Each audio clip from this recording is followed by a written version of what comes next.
Aujourd'hui, c'est une jeune étudiante, victime d'agressions sexuelles dans les transports en commun, qui sort de son silence et nous partage son histoire. J'ai 21 ans. J'ai été victime d'agressions sexuelles. La première fois, c'était dans un bus. C'est le matin, il y a beaucoup de monde dans le bus, on est tous serrés. Mais je sentais que j'étais vraiment serré. J'étais mal à l'aise. Ensuite, je me suis dit, bon, c'est normal, on est dans un bus, c'est le matin, tout le monde sort, donc voilà. Et quelques temps après, je sentais des attouchements, en mode quelqu'un me touchait. Après un moment, je me suis dit que non, il n'y a pas quelqu'un qui me touche, mais j'hallucine, on est tout simplement serrés. Mais les attouchements étaient tellement précis que ça me mettait mal à l'aise. Du coup, j'ai eu le réflexe de me retourner, voir qu'est-ce qui se passait. Mais vu qu'on était tellement serrés, j'ai pas pu complètement me retourner. J'ai essayé de tourner ma tête, mais je voyais juste une main qui flottait. Et quand j'ai vu en bas comme ça, j'ai vu des chaussures d'un homme. Donc c'était des chaussures d'un homme âgé.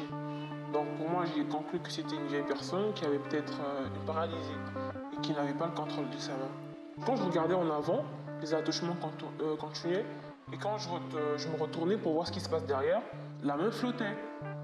Et ça a continué comme ça durant le trajet. J'étais super mal à l'aise.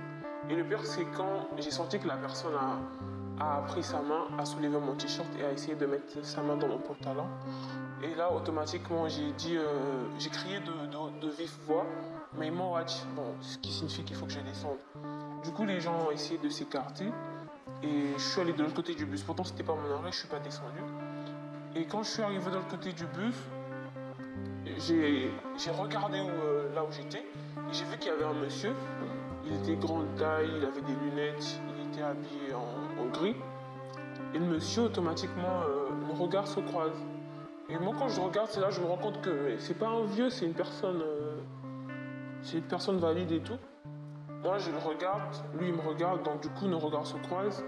Et il me donne un regard assez sombre.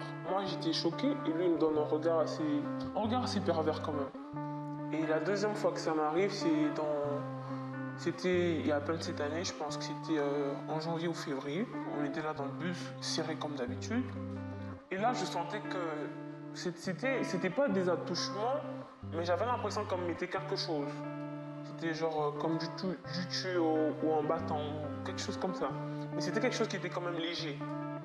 Mais j'étais super mal à l'aise. C'est vrai qu'on était serré, mais il y avait quand même d'espace comparé à la première fois. Quand je me retourne, je regarde le monsieur. Le monsieur, il a tenu la barre pour éviter de tomber. Là, ça nous sert de support. Il regardait ailleurs. Donc, en mode, il ne me regardait pas, il n'était pas focus sur moi. Du coup, je me suis dit, bon, peut-être qu'il ne se passe rien et que c'est moi qui hallucine comme d'habitude. Et ça a continué et j'étais super mal à l'aise. J'ai dit, bon, je vais essayer de me déplacer. Je me suis déplacé, je suis allé un peu plus au fond du bus. J'étais toujours debout et j'ai senti que j'étais mouillé au niveau de la hanche. J'ai senti que j'étais mouillé. Moi, je me disais, je suis mouillé et tout. J'ai essayé de tenir. Quand je touche, c'était un liquide gluant. C'était gluant en mode, c'était comme du gombo. Et là, je me suis automatiquement dit que c'était ça. J'étais encore beaucoup plus choqué. Mais après, j'ai essayé de me blinder le moral. J'ai essayé de me blinder l'esprit en me disant que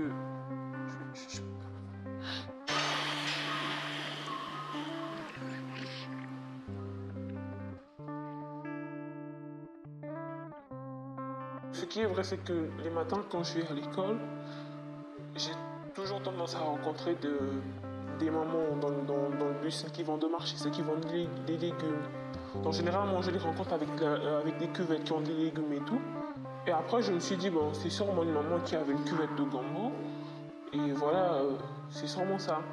J'ai essayé de me blinder l'esprit, mais après, il y a un moment où même si vous essayez de faire comme si rien n'était, mais votre conscience vous rappelle toujours à l'ordre. J'ai raconté à mon frère. Ensuite, quelques mois plus tard, j'ai deux amis. Il y a un jour, on était assis, on discutait de viol. Et ça parlait comme ça d'agression et j'ai expliqué ça. Et quand j'ai expliqué, eux, ils étaient très compréhensibles, ils ont eu une réaction normale. Mais non, le problème, c'est que c'est sur TikTok, par exemple. Il y a quelques mois de cela, il y a une fille qui a posté une vidéo pareille où elle expliquait ce qu'elle avait vécu. Et moi, je suis venu en commentaire, j'ai dit oui, moi j'ai vécu la même chose dans 2 bus. J'ai fait un petit briefing et tout. Et il y a des gens qui sont venus m'attaquer en commentaire. Et le pire, c'est que ça ne venait pas que des hommes, ça venait des femmes aussi.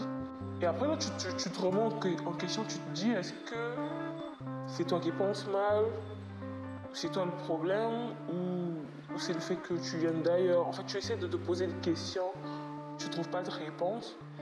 Aujourd'hui, je prends les bus. Je prends les bus, mais je ne suis pas passé à autre chose. Dans le sens où je vais monter dans un bus librement comme avant, penser à rien, juste attendre mon arrêt et descendre. Aujourd'hui, quand je monte dans un bus, je m'attends à ça. Je suis là sur mes gardes. Moi, je dirais à des personnes victimes d'en parler afin de faire la sensibilisation, parce que plus on en parle, plus les gens ils savent ce qui se passe. Ils savent ce qui se passe et ça pourrait protéger des gens à l'avenir.